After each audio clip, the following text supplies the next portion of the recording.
Bismillahirrahmanirrahim. Assalamualaikum warahmatullahi wabarakatuh. Alhamdulillahilladzi hadana lihadza ma kunna linahtadiya laula an hadanallah.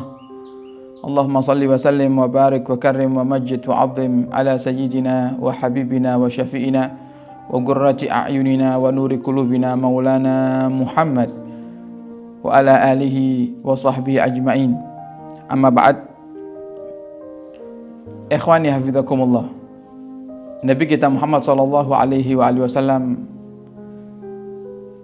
memiliki seorang sahabat yang dikenal dengan sifat pemalunya. Nabi memiliki seorang sahabat yang bahkan malaikat pun malu kepadanya. Dialah khalifah ketiga setelah wafatnya Nabi kita Muhammad sallallahu alaihi wasallam, yaitu Sayyidina Utsman ibnu Affan. Ikhwani hafizakumullah. Kita akan sedikit belajar daripada kisah Sayyidina Utsman bin Affan yang memiliki sifat pemalu yang begitu luar biasa. Sebagaimana dikatakan, wa kana min asadin nasi hayaan. Sayyidina Utsman bin Affan ini termasuk sahabat yang sangat-sangat pemalu. Wa kana tastahi minhul malaikah, saking pemalunya Sayyidina Utsman ibn Affan ini sampai malaikat pun malu dengan Sayyidina Utsman ibn Affan. Bagaimana kejadiannya? Yaitu yang dijelaskan oleh Sayyidatuna Aisyah radhiyallahu taala anha. Kana Rasulullah sallallahu alaihi wasallam muttaji'an fi baiti. Pernah suatu hari Rasulullah sallallahu alaihi wasallam itu sedang berbaring di rumahku, kata Sayyidah Aisyah. Kashifan an fakhidaihi aw saqaihi. Dan di saat Nabi berbaring itu, bagian betis Nabi kita Muhammad itu tersingkap. Jadi izar atau gamisnya Nabi itu terangkat sedikit sehingga terlihat daripada betis Nabi kita Muhammad sallallahu alaihi wasallam. Tidak lama dari kejadian tersebut atau tidak lama dari hal itu, datang sahabat Nabi yang bernama Abu Bakar As-Siddiq. Fasta'dzan, meminta izin kepada Nabi Muhammad apakah boleh untuk masuk. Fa'adzina lahu, dan Nabi mengizinkannya. Wa huwa ala tilkal hal fatahaddas, dan di saat Nabi mengizinkan Sayyidina Abu Bakar As-Siddiq, Nabi tetap dalam keadaan tersebut. Nabi dalam keadaan sedang berbaring dan bagian betisnya terbuka, tersingkap ya. Fatahaddas, kemudian Nabi berbincang dengan Sayyidina Abu Bakar As-Siddiq dalam kondisi Nabi saat sedang berbaring miring, berbaring bersandar ya. Bersandar dan bagian betisnya tersingkap sedikit. Tidak lama daripada datangnya Abu Bakar, datang Sayyidina Umar bin Khattab ya. Fa'adzina lahu, Sayyidina Umar pun meminta izin kepada Nabi Muhammad dan Nabi izinkan. Wa huwa kadzalik, dan Nabi tetap dalam keadaan tersebut, dalam posisi itu ya. Posisi sedang bersandar ya. Kemudian tersingkap sedikit bagian betisnya. Fatahaddas, kemudian berbincang. Nabi berbincang dengan Sayyidina Umar berbincang dengan Nabi Muhammad sallallahu alaihi wasallam. Kemudian datang ya, tidak lama daripada datangnya Umar, datang Sayyidina Utsman ibn Affan. Fasta'dzan, beliau minta izin untuk diizinkan masuk oleh Nabi Muhammad. Fajalasa Rasulullah, maka di saat itu Rasulullah langsung duduk. Wasawwa thiyabahu, dan Nabi rapikan ya, bagian pakaian yang tersingkap tadi Nabi rapikan.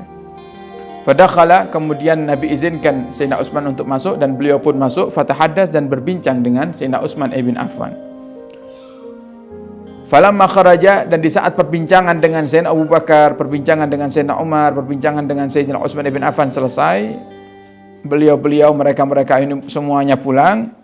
Galat Aisyah, Sayyidatuna Aisyah yang dari tadi memperhatikan itu penasaran dan berkata kepada Rasulullah sallallahu alaihi wasallam, dakhala Abu Bakar falam tahtasya lahu walam tubali.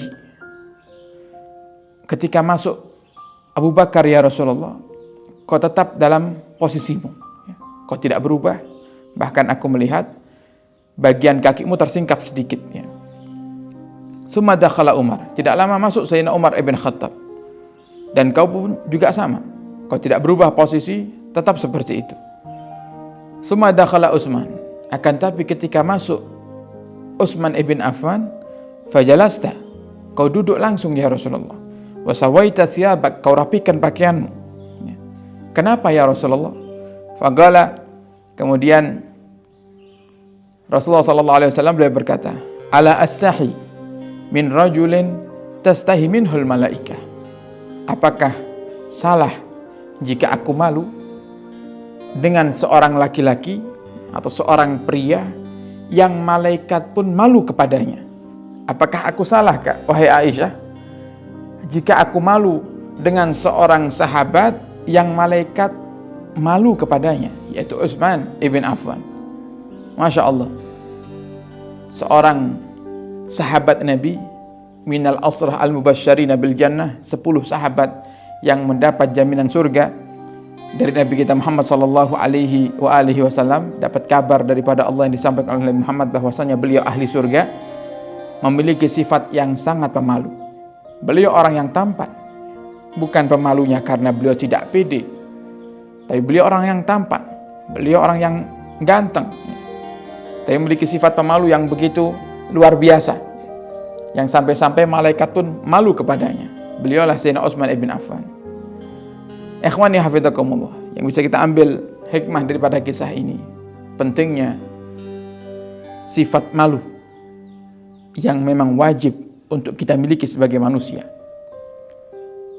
Tidak akan bisa kita menghindari kemaksiatan jika di dalam hati kita tidak ada rasa malu sedikit pun kepada Allah Subhanahu wa taala. Kita semuanya sadar Allah Maha melihat. Tapi kenapa terkadang kita masih bermaksiat? Karena kita tidak punya malu. Oleh karenanya dikatakan oleh Nabi kita Muhammad SAW, al-iman, iman itu bid'un wa sab'una su'bah. Iman itu kira-kira ada 70 bagian. Dan di antara bagian daripada iman, al-haya, yaitu sifat malu. Sehingga dikatakan al-haya minal iman. Sifat malu itu termasuk daripada keimanan.